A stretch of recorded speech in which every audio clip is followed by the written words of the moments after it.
Le dossier de Soir 3 maintenant, l'Afghanistan, un petit peu sorti de l'actualité chaude de ces derniers jours. On en reparle aujourd'hui avec l'arrivée à Kaboul d'un convoi d'1 millier de camions de ravitaillement en provenance d'Union soviétique. Sans problème du côté de la résistance et accueilli avec joie par la population, c'est que 15 jours après le départ de l'armée rouge, les vivres et l'essence commençaient à baisser. Et à baisser seulement, car comme en témoigne ce reportage de Gilles Jonché et de Dominique Duchâteau, elles n'ont vraiment jamais manqué ces derniers temps. Dès 5 heures du matin, des queues se forment devant les boulangeries de Kaboul. Pour des centaines de milliers d'habitants de la capitale, la première préoccupation est la simple survie, plus que la peur des roquettes. Les pénuries s'aggravent, les prix montent, le pain est rationné. 5 galettes de pain par famille, c'est le maximum auquel on a droit maintenant. C'est un réel problème en Afghanistan.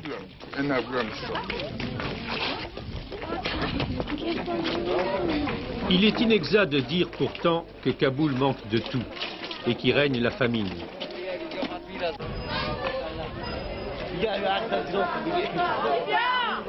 Au contraire, le bazar regorge de denrées, fruits, légumes frais et viande.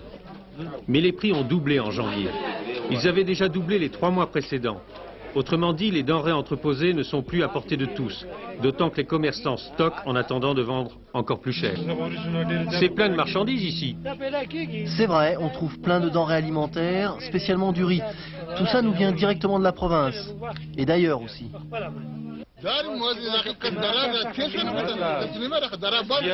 Il y a ce qu'il faut, c'est un peu cher. Rien ne serait plus faux qu'imaginer la capitale afghane totalement coupée du monde extérieur. Les caravanes, les bus, les camions reliant Kaboul aux campagnes continuent de circuler. Aux portes de la capitale, des postes de l'armée gouvernementale sont supposés interdire les infiltrations. Les soldats fouillent vaguement. Mais en tout cas, les cargaisons comme la population passent.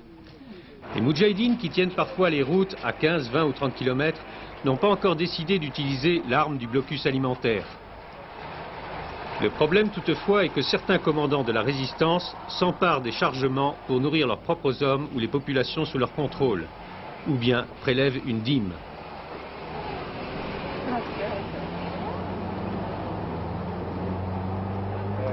Situation à peu près identique au poste de l'armée gouvernementale. Tel camion ou autobus qui veut éviter d'être contrôlé sait d'avance le montant qu'il faut acquitter.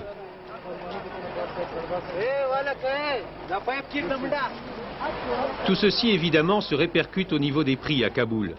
Beaucoup de produits connaissent une véritable flambée. Les œufs par exemple, c'est maintenant ce qui coûte comparativement le plus cher, 3 à 4 francs l'œuf, alors que pour ce prix, on a entre 12 et 15 mandarines. Mais il y a une autre raison à cette situation. Aucun des stocks constitués par le gouvernement, grâce aux ponts aériens soviétiques ou aux convois terrestres qui arrivent périodiquement du nord du pays par la route de Salang, ne vient alimenter le circuit commercial de Kaboul, ne serait-ce que pour faire baisser les prix. La distribution de ces vivres ne concerne que les petits magasins d'État, où ne sont admis que les fonctionnaires et les membres du parti pro-soviétique au pouvoir, munis de coupons alloués par les ministères.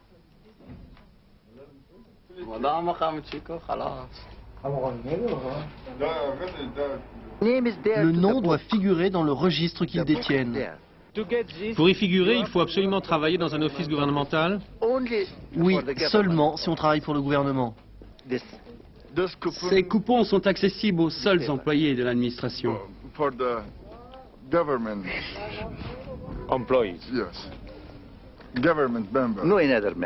Personne d'autre n'y a droit.